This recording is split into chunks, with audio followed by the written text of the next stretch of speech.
উলুবেড়িয়া ভ্রমণ করতে এসে আমি তো পুরো অবাক। দামোদর নদের উপর 58 গেট ব্যারেজ, গর্জনক পর্যটন কেন্দ্র, সাথে সেখানকার শিশু উদ্যান, মিনি জুতে চিতল হরিণ, এমু পাখি সহ একাধিক প্রাণী। কি নেই এখানে? এখানকার সমস্ত তথ্য থাকছে এই ভিডিওতে। চলো শুরু করা যাক। Hello guys, welcome back to another blog. চলে এসেছি আজকে নতুন একটা ব্র্যান্ড নিউ ব্লগ নিয়ে। আশা করি ভালো আছো, আমিও খুব ভালো আছি। আজকের এই নতুন দিনে তোমাদেরকে নিয়ে যাবো একটা নতুন জায়গা। তো কোথায় যাচ্ছি না যাচ্ছি সমস্তটা তো ভিডিওর মাধ্যমে দেখতেই পাবে। তো চলো উইদাউট এনি ফার্দার ডিলে আজকের এই ভিডিওটা স্টার্ট করা যাক। তো গাইজ আমি চলে এসেছি হাওড়া, আর রবিল চলে এসেছে আমার কাছে। তো আজকে যেহেতু রোজা, তাই আমাদের খাওয়া দাওয়ার ব্যাপার নাই, না হলে আমরা প্রথমেই চা খাই। তো চলো এবার ডাইরেক্ট ট্রেন ধরবো, আর হাওড়া থেকে আমরা উলুবেড়িয়া ট্রেন ধরবো, 10 টাকা ভাড়া। তো চলো এই দেখো চলে এসেছি।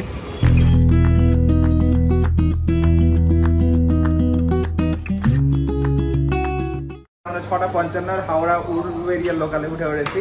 আর এখন যেহেতু 55 পার হয়ে গেছে, তো ওই যেহেতু লেট, ওই জন্য এখনো ছাড়েনি। আর এই দেখো পুরো কোচ কিন্তু ফাঁকা।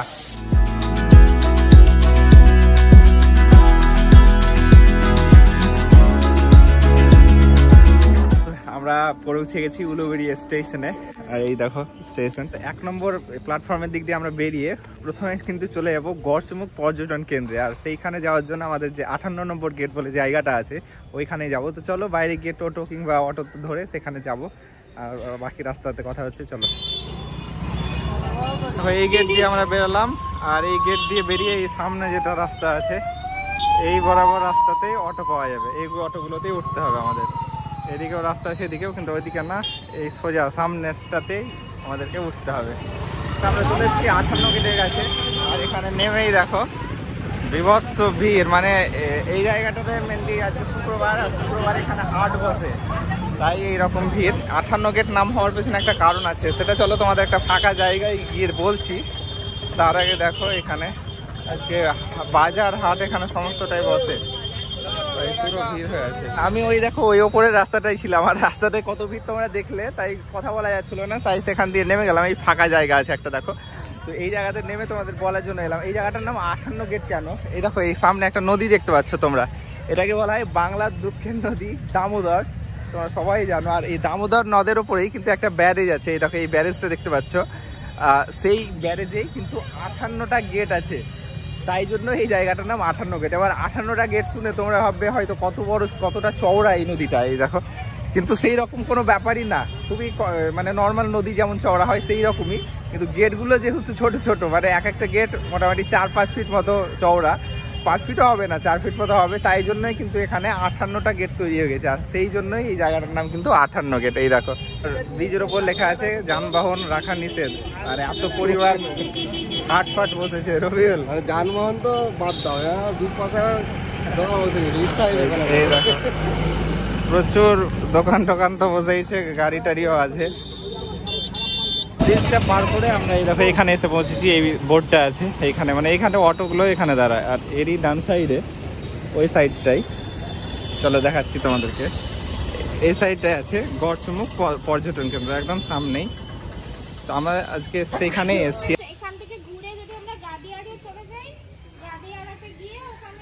ঢুকে গেছি। এই দেখো টিকিট 15 টাকার টিকিট।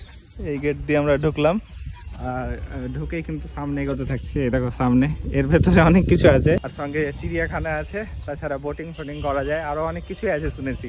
চলো ভেতরে গিয়ে দেখি। আর এটা পুরোপুরি এখনো হয়নি সম্ভবত, আমি যতদূর শুনেছি। দেখা যাক কতদূর কি হয়েছে না হয়েছে।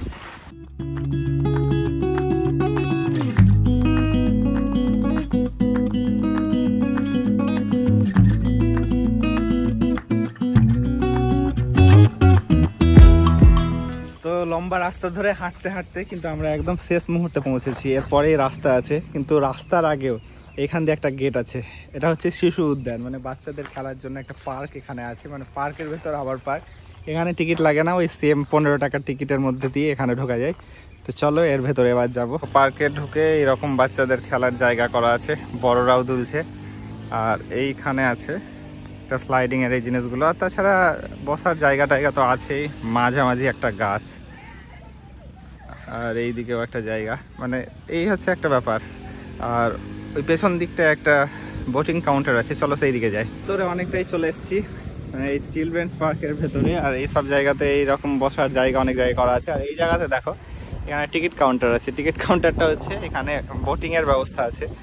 এই দেখো এখানে কালারফুল সব বোট, একদম নতুন, যেহেতু এই জায়গাটা তৈরি করা হয়েছে পুরো ব্যাপারটা, ওই জন্য দেখো বোটগুলো একদম নতুন। এতটা রঙিন বোট, মানে এতটা নতুন আমি আজ পর্যন্ত এর আগে কোথাও দেখি। গাইস শিশু উদ্যান থেকে বেরিয়ে গেলাম, মানে সামান্য জিনিস, জায়গাটা বেশ বড়, বসার যেমন জায়গা থাকে পার্কে টার্কে সেই রকমই। তো আমরা পার্কের পেছন দিক থেকে এবার কিন্তু ওই মিনি জু কিংবা চিড়িয়াখানার সামনে চলে এসেছি। এবার সামনে চিড়িয়াখানার ভেতরে ঢুকবো আমরা, চলো।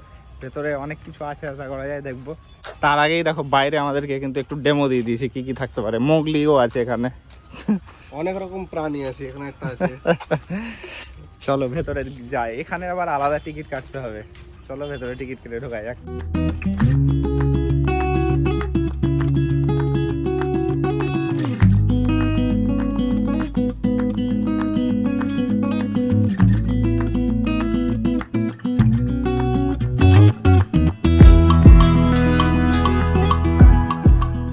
গাইজ আমরা ভেতরে ঢুকে পড়েছি।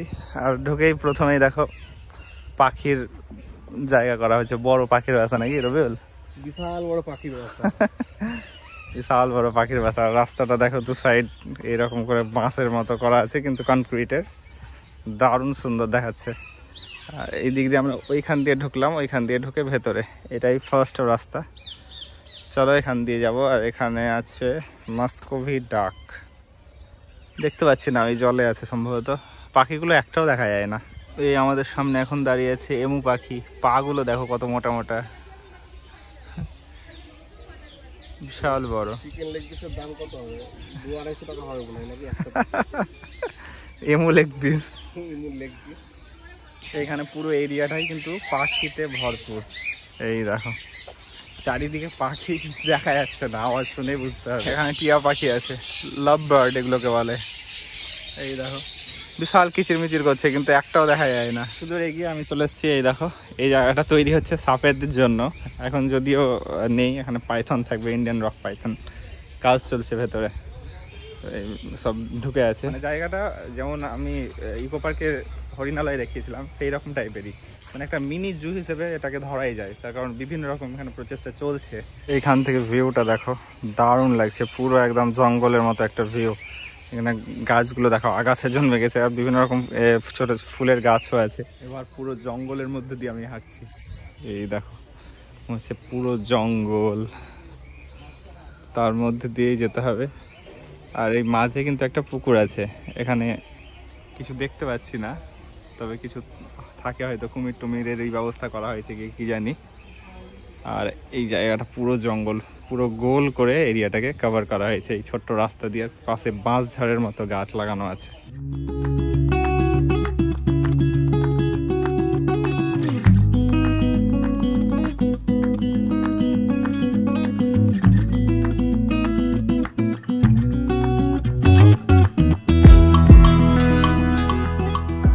আমরা পাখি দেখে সামনে এই গাছে থাকছি। আর এই দিকে দেখো আবার একটা গেট আছে। এখানে একটু বড় বড় জিনিসগুলো আছে, ওই সাইডটায় আমরা পাখি, এইখানটায় আছে কচ্ছপ। এই জায়গাটায় দেখো পুরো এরিয়াটাই কচ্ছপ আছে, যদিও ওই ফোনে দেখা যাবে না, আমরা চোখে কিন্তু দেখতে পাচ্ছি অনেক কটাই কচ্ছপ আছে। এইদিকে আছে বন বিড়ালের জায়গা করা আছে, যদিও নেই, মানে জায়গাটা আন্ডার কনস্ট্রাকশন বলা যেতে পারে, বেশিরভাগ জিনিসই নেই, তবে অনেক কিছুই আছে। এবার তো চলো এই সাইডটায় আমরা যাব। এই সাইডটায় কিন্তু বড় বড় জিনিস, যেমন হরিণ, তারপর ফিশিং ক্যাট, স্পটেড ডিয়ার, এইসব জিনিসগুলো দেখা যাবে। আর জায়গাটাও বেশ ভালো লাগছে, সুন্দর করে রাস্তা বাঁধানো, আর বসার জায়গাগুলো দেখো সুন্দর করে করা আছে। আর ওই সামনের দিকে যেতে হবে, তাহলে হরিণ দেখতে পাওয়া যাবে। এই জায়গাতে ঢুকে প্রথমেই কিন্তু আমরা দেখতে পাচ্ছি ফিশিং ক্যাট, অর্থাৎ মেছো বিড়াল। মেছো বিড়াল কিন্তু ওয়েস্ট বেঙ্গলের স্টেট অ্যানিম্যাল, প্রতিটা স্টেটের আলাদা আলাদা একটা অ্যানিম্যাল থাকে। ওয়েস্ট বেঙ্গল মানে আমাদের এই পশ্চিমবঙ্গের কিন্তু স্টেট অ্যানিম্যাল হচ্ছে এই মেছো বিড়াল। এই জায়গাটা থাকার কথা, কিন্তু কই যা, এ তো পুরো প্র্যাঙ্ক হয়ে গেল ব্যাপারটা। ময়ে ময়ে দেখতে পাচ্ছি না, কিছুই নেই, মানে পুরো জায়গা করা আছে কিন্তু সেই রকম ভাবে কিছু নেই। এই পুরো এরিয়াটাতে ব্যবস্থাপনার কোনো ত্রুটি নেই। যেটা কমতি সেটা হচ্ছে প্রাণীর, মানে সমস্ত কিছু প্রাণীর সমস্ত জায়গা কিন্তু করা আছে, শুধু প্রাণীর অভাব। একটা ডুপ্লিকেট হরিণ চেপে বসে আছে এখানে গাছের ডালের উপর। আর এই সাইডে আছে কিন্তু অরিজিনাল হরিণ। চলো তাড়াতাড়ি। ফাইনালি এই জুয়ের মেন আকর্ষণ সেখানে চলে এসেছি। আমরা চলে এসেছি হরিণ দেখতে। এই দেখো এই জায়গাটা পুরোটা হরিণের, এই যে এইখান থেকে শুরু করে একদম ওই এরিয়া পর্যন্ত পুরোটা কিন্তু এই জায়গাটা হরিণের। কিন্তু দুঃখের বিষয় হলো এইখান থেকে হরিণ কতটুকু দেখা যাচ্ছে সেটাই বড় ব্যাপার। এই দেখো এখানে প্রচুর স্পটেড ডিয়ার বা চিতল হরিণ কিন্তু আছে। এইখানে দেখতে পাচ্ছ তোমরা, এই দূরে একদম পুরো ঝাঁক মেলে দাঁড়িয়ে আছে স্পটেড ডিয়ার। আমি খালি চোখে ভালোই দেখতে পাচ্ছি, ফোনে সেই রকম ভাবে আসছে না, তো এই হচ্ছে একটা সমস্যা। কিন্তু প্রচুর পরিমাণে এখানে হরিণ দেখা যাচ্ছে। একটা হরিণ কাছে আছে, চলো দেখছি। এই দেখো এই হরিণটা একদম কাছে ছিল, আমাকে আসতে দেখেও কিন্তু ওইদিকে পালিয়ে গেল। একদম কাছে ছিল। এটা হরিণটা অনেকটা ছোট, মানে বাচ্চা হরিণ এইটা, কিন্তু এখান থেকে ভালোই দেখা যাচ্ছে অন্য হরিণের তুলনায়। আর এইটা হচ্ছে এক্সিট গেট, কিন্তু এই গেটটা সচরাচর বন্ধ থাকে। আমরা যেদিক দিয়ে ঢুকলাম সেই দিক দিয়েই বেরোতে হবে। এটা হয়তো সিজনের সময় যখন প্রচুর লোক হয় তখন এটা চালু থাকে, এখন কিন্তু এটা বন্ধ হয়। আমরা যেদিক দিয়ে ঢুকেছিলাম সেই দিক দিয়েই যেতে হবে। তার আগে এই দেখো আশেপাশে যাওয়ার সময় আরো কিছু দেখতে পেলে তোমাদের দেখাচ্ছি। চলো, যে রাস্তা দিয়ে ঢুকেছিলাম এই দেখো আবার বেরিয়ে যাচ্ছি, এখানকার দেখা হয়ে গেল। চলো বাইরে যাওয়া যাক। তো গাইজ ভেতর থেকে আমরা বেরিয়ে গেলাম, দারুণ লাগলো, খুব মনোরম পরিবেশ, অনেক কিছু দেখাচ্ছিল এই পুরো জায়গাটায়। তো আমরা উলুবেড়িয়ার এই জায়গাগুলো ঘুরলাম আজকে।